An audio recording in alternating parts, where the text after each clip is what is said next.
ሻሎም ወገኖች እንደምን አላችሁ? ደህና ናችሁ ወይ? ዛሬ ጀምረናል። የጀመርነው ምንድነው? የኒኩድ የአናባቢዎች የሂብሩ አናባቢዎችን በደንብ ለመረዳትና ለማወቅ ነው።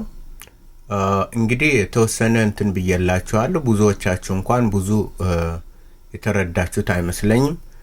አዎ አውቃለሁ፣ አዲስ ነው። አዲስ የሆነ ነገር ደግሞ በአንድ ላይ ሲጫን ይከብዳል። ስለዚህ ከፋፍዬ አቅርቤላችኋለሁ። እንደገና ደግሞ ተላልቅ ሆኗል። ያንኛው እንስ ብሏል ስላላችሁ ማለት ነው፣ ሳይዙ አይታይም ስላላችሁ አሁን በሌላ ዘዴ ተለቅ ባለመልኩ አዘጋጅቸዋለሁ። ዛሬ የምንመለከታቸው የኡ ድምጽ ያላቸው አናባቢዎች የኡ ድምጽ በቢብሊካል ሂብሩ ኡ የሚለውን ድምጽ የአማርኛው ኡ የሚለውን ድምጽ የሚያመጡ ሁለት ምልክቶች ናቸው። ይሄኛው ቫቭ ነው እንደምታውቁት፣ ቫቭ ከዚህ ነጥብ አለበት። ስለዚህ ሽሩክ ይባላል። ኡ የሚለውን ድምጽ ይሰጣል። ሽሩክ ምን አይነት ድምጽ አለው? ኡ ኡ ኡ። ሌላው ሶስት ነጥቦች ያሉት ነው። ይሄ ሶስት እንትኖች ማለት ነው። በተከታታይ ሶስት ዶቶች ያሉት እነዚህ። ይሄ ደግሞ ኩቡትስ ኩቡትስ ይባላል። ኩቡትስ ኩቡትስ እንግዲህ በእስራኤል ኩቡትስ የሚባል አለ። የሰዎች ተሰብስበው የሚኖሩበት ማለት ነው። ስብስብ የሰዎች ስብስብ የሚኖሩበት ኩቡትስ ተብሎ የሚጠራ አካባቢ አለ ማለት ነው። ስለዚህ ኡ ሽሩክ ኡ ነው። ኩቡትስም ምንድነው? ኡ ነው። እነዚህ ከፊደል ጋር አብረው ሲመጡ ነው። ብቻቸውን ምንም እንትን አይሰጡም። ከፊደል ጋር አብረው ሲመጡ ምን አይነት ያንን ፊደል ምን ያደርገዋል? ኡ ያደርገዋል። እዚህ ላይ ለምሳሌ ላሜድ ብናረግና በጎን ሉ ያደርገዋል። ወይም ደግሞ ላሜድ ላይ አድርገን ታች ያለው አናባቢው ሉ ያደርገዋል። ይሄኛው የሽሩክ ረጅም ሎንግ ማለት ሎንግ ሳውንድ ነው። ይሄኛው ግን ኩቡትስ አጭር ሳውንድ ነው። አጭር ሳውንድ ማለት ተሎ ኡ ኡ ኡ ኡ ኡ ኡ እና ትንሽ ኡ የሚለውን ረዘም እናደርገዋለን፣ ኡ የሚለውን ጥር እናደርገዋለን። ስለዚህ እነዚህ ምንድናቸው? ሁለት የሂብሩ አናባቢዎች ኡ የሚለውን ድምጽ የሚያመጡ ማለት ነው። ባለፈው እንደዚህ ካየናቸው መካከል የትኞቹ ማለት ነው? እዚህ ላይ ለምሳሌ ይሄ ሽሩክ አለ፣ እዚህ ላይ ኩቡትስ አለ። እነዚህ እናወጥቼ እንትን ያልኩት። ስለዚህ እነዚህ እናጠናለን፣ ወደ ሌሎችም እንመጣለን ማለት ነው። እሺ ስለዚህ ይሄ ኩቡትስ ነው ማለት ይሄኛው ሽሩክ ነው፣ ይሄኛው ኩቡትስ ነው። በፊደል ስንመለከተው አሌፍን ወስደን ብናስቀምጠው አሌፍ ከታች ምን አለው? ኩቡትስ አለው። ኡ ምን የሚለውን አሌፍ አይነበብም፣ ሳይለንት ነው። አናባቢ ያስፈልገዋል ለመነበብ። አሌፍ ለመነበብ እንትን ያስፈልገዋል። ስለዚህ ሳይለንት የነበረውን ምን ያደርገዋል? ኡ ያደርገዋል። ላሜድ ብናረግስ ሉ ይሆን ነበር። ዳሌድ ብናረግስ ዱ ይሆን ነበር። ሜም ብናረግስ ሙ፣ ረሽ ብናረገውስ ሩ፣ እንደዛ ይሆናል። ይህም እንደገና አሌፍ አለ። ከዚህ ላይ ምን አለ? በጎኑ ኩቡትስ አለ ማለት ሽሩክ አለ ማለት ይቅርታ፣ ሽሩክ አለ። ቫቭ ምን አለቻት? ጎኗ ነቁጣ አለቻት ማለት ነው። ስለዚህ ኡ ኡ ኡ ኡ። ላሜድ ብናረገው ሉ ሉ። ቤት ብናረገው ቡ፣ በቡ እንላለን። ቡ ቡ። ይሄን ብናረገው ማለት ነው ብንቀይረው። ስለዚህ የቀያየርን እንትን ስንለው ይሄን ድምጽ ይሰጣል። ኡ ኡ ኡ ኡ ኡ ኡ ኡ ኡ ኡ ኡ ኡ ኡ ኡ ኡ ኡ ኡ የሚለውን ድምፅ ይሰጠናል ማለት ነው። አሁን እዚህ ላይ ታብ አለ። እዚህ ላይ ምን አለ? እቺ ማናት? ሽሩክ ናት ማለት ሽሩክ ነው። እንደገና ታብ አለ፣ እንደገና ሽሩክ አለ። ስለዚህ ሲነበብ ቱ ቱ ቱ ቱ ቱ ቱ። ቤት ቢሆንሳ ቤት ቢሆን ቡቡ። ላመድ ቢሆን ሉሉ። እና እነዚህ ምንድነው ኡ ነው የሚያረጉት ማለት ነው። ይህ ሽሩክ ምንድነው የሚያረገው? ኡ ያረገዋል፣ ቀይረዋል ማለት ነው። ፊደሉን መቀያየር ትችላላችሁ። ሙ ቢሆን ሜም ቢሆን ሜም የነበረው ሙ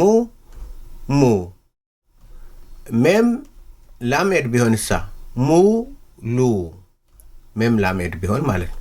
ፊደሎችን ብትቀያየሩ ስለዚህ ቱ ቱ ቱ ቱ ቱ ቱ። እዚህ ላይ ሜም አለ። እዚህ ላይ ምን አለ? ሽሩክ አለ። እዚህ ላይ ምን አለ? ሜም አለ። እዛ ላይ ምን አለ? ሽሩክ አለ። ሙሙ ሙሙ ሙሙ ሙሙ ሙሙ ሙሙ። እዚህ ላይ ረሽ ቢሆንሳ ረሽ ቢሆን ሩ ይሆን ነበር ማለት ነው። ስለዚህ ፊደላቱን እየቀየራችሁ ማናበብ ትችላላችሁ። እነዚህ ምንድነው? ሽሩክ አናባቢ ነው። እዚህ ላይ አሌፍ አለ፣ ሽሩክ አለ፣ ላሜድ። እዚህ ላይ እንትን ፓታህ አለ፣ ዮድ አለ፣ ላሜድ ዮድ አለ። ኡላይ ያለው ማን ነው?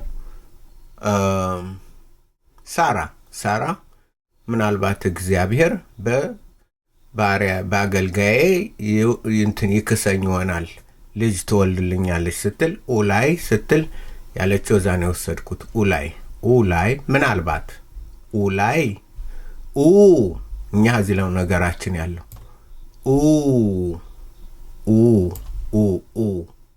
ለምን ሆነ? ሳይለንት የነበረው ለምን ሆነ? ምክንያቱም ምን አለ? ሽሩክ አለ።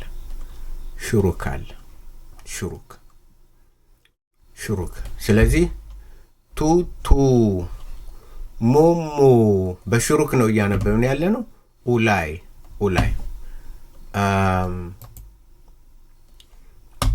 ከዚህ ላይ ደግሞ ረሽ አለ። ምን አለ? ሽሩክ አለ። ከዛ ኸት አለ። ከዛ ምን አለ? ኩቡትስ አለ። ምን ብሎ የሚነበብ ይመስላችኋል? ሩ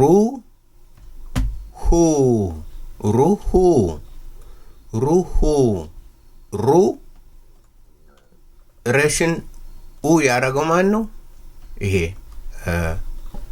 ሽሩክ ነው። ሄትን ያረገው ማን ነው? ያረገው ማን ነው? እዚህ ኩቡትስ። ሩሁ እዚህ ላይ ሽን አለ። ከታች ምን አለው? ኩቡትስ አለው። ስለዚህ ምን ይላል? ሹ ሄ አለው ማለት ማለት ሽሩክ አለው። ሹሁ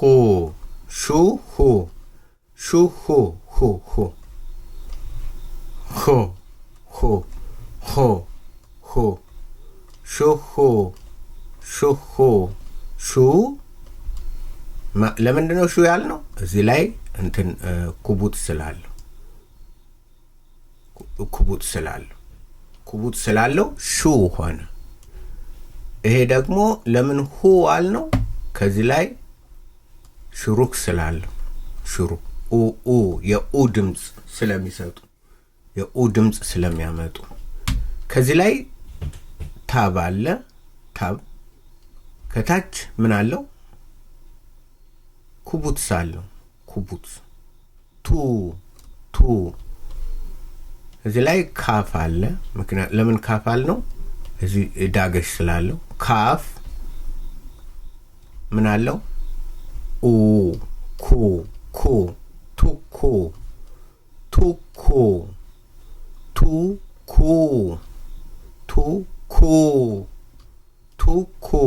ቱኩ ሩሁ ሹሁ ቱኩ ሩሁ ሹሁ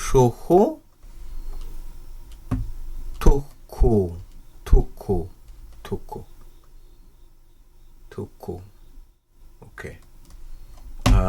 ለምን ጨረስኩ መሰለኝ ያ እንደገና ሪቫይዝ አደርጋለሁ እና እንጨርሳለን የኡ ድምጽ ያላቸው አናባቢዎች ሁለት ናቸው አንዱ ሹሩክ ነው ሎንግ ነው ሁለተኛው ኩቡትስ ነው ሾርት ነው ሎንግ ማለት ረዘም እናረጋዋለን ኡ ስንል ያው ኡ ነው ግን ረዘም ትንሽ ረዘም ይሄኛው ትንሽ ጥር ትንሽ በቃ ኦልሞስት ዘ ሴም ነው ምንም ችግር የለም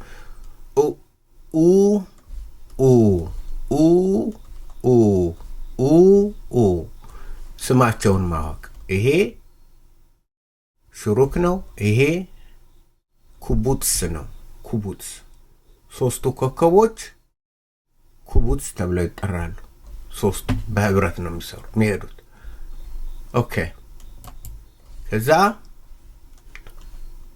አሌፍ ከታች ሲሆንበት ምን ይሆናል ኡ ለምንድነው ኡ የሆነው ሳይለንት የነበረው ለምን ኡ ሆነ ምክንያቱም ኩቡትስ ስላለው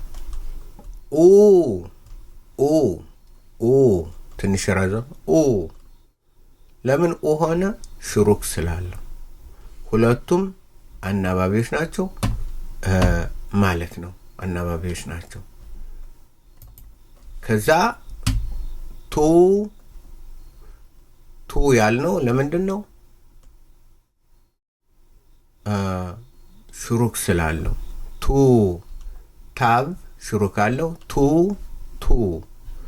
ቱቱ ሉሉ ሙሙ ኑኑ ያላችሁ ፊደላትን እየቀያየራችሁ እንትን ማለት መጫወት ትችላላችሁ ቱቱ ቱሉ ቡሉ ሙሉ ማለት ትችላል ሙሉም ይባል ሰው ለምሳሌ ሙን እዚህ ላይ ሜም ታረጋላችሁ እቺን ሜምን አርጋችሁ ሉን እቺኛዋን ማለት ነው እቺኛዋን ሜም አውጥታችሁ ላሜድ ብታረጓት ሙሉ የሰው ስም አይደል ሙሉ ሙቱ ታብ ብታረጉት ሙቱ እቺኛዋን ታብ ብታረጓት ሙቱ ምንድነው ሙቱ ያ በየቀየራችሁ ማለት ነው የቀያየራችሁ ፊደላቱን አንብቡት እነዚህ ከፊደላት ጋር እየመጡ እንትን የሚሉ ናቸው ቱ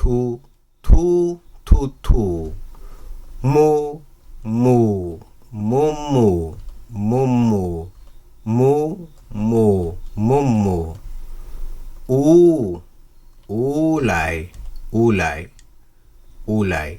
ኡላይ ምናልባት ኡላይ ምናልባት ሳራን አስታውሷት ምናልባት እግዚአብሔር ምንድነው ጄኔሲስ ዘፍጥረት 16 ስንት ነው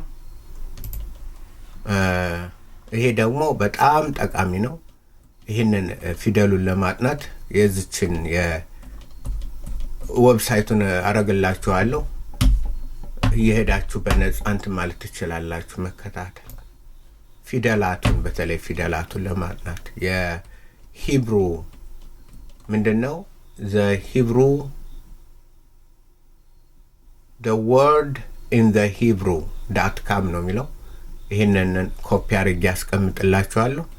ፊደላትን እያንዳንዱ እንትን ያደርጋል ማለት ነው። እየቆረጣችሁ አሌፍ፣ ቤት፣ ቬት፣ ጊሜል፣ ዳሌት፣ ኸ ምናምን እያላችሁ እንትን ማለት ትችላላችሁ። እዚህ ሙሉ ፊደል ደግሞ ከዚህ ያለላችሁ። በእርግጥ ይሄንም እንትን ብለናል፣ ግን አንዳንዶች ለማጥናት ካስፈለጋችሁ ይሄው በቁጥር ሲሆን አሌፍ 1 ነው፣ ቤት 2 ነው፣ ቬት 2 ነው፣ ጊሜል 3 ነው፣ ዳሌድ 4 ነው ምናምን እያልን በቁጥር እንትን ሲል አብራችሁ ማጥናት ትችላላችሁ። ይሄ ጠቃሚ ነው እና ለማንኛውም ወደ እንትን ልውሰዳችሁ ነው። ጄኔሲስ 16:2 መሰለኝ ሳራ የተናገረችው ሚለውን የተጠቀመች ሳራ ናት። አምጣው እንጂ ምንድን ነው? ኦ ሎርድ። ኦኬ 16:2 እዚህ ላይ ያለላችሁ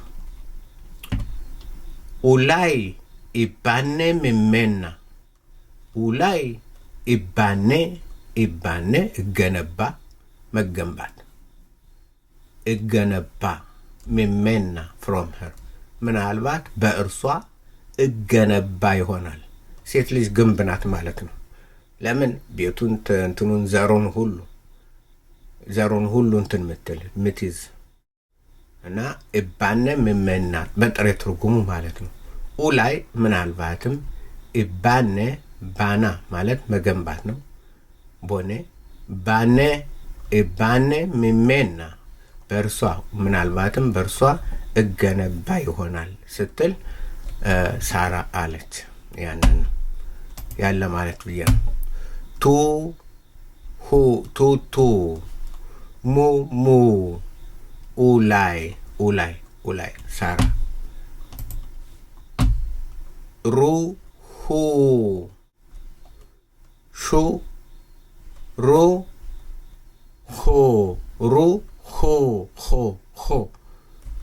ሁ ሹ ሁ እነዚህ ነግሬያቸዋለሁ። እናየዋለን። እንትኑ ራባዩ ከራባይነት የተወገደበት ሁለቱን አሳስቶ ሁ ሚለውን እንትን በኢሳይያስ ላይ እጠብቃለሁ ሚለውን አቀያየረውና እግዚአብሔርን እጠብቃለሁ የሚለውን እግዚአብሔርን እመታዋለሁ በሚል እንትን አረገው። ለምን ፊደሎችን በሁለቱ መካከል ያለውን ሊለይ ስላልቻለ እናየዋለን ወደፊት።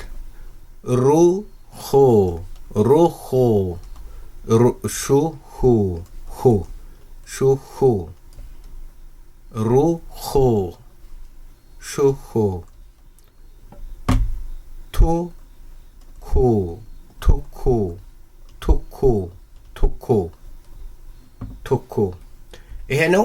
እግዚአብሔር ይባርካችሁ። ስለዚህ በእንትን ያለውን በደንብ ትችላላችሁ ብዬ አምናለሁ። የኡ ሳውንድ እንግዲህ ከፋፍለን እንያቸው። እንደዛ ይሻላል መሰለኝ። በአንድ ላይ ሁሉን ከማረገው ኡን አሁን አወቃችሁ። ኤ እና ሌላ ድምጽ ያለውን ደግሞ በቀጣይ እንትን እላለሁ። ደህና ሁኑ። ጌታ ከእናንተ ጋር ይሁን ባይ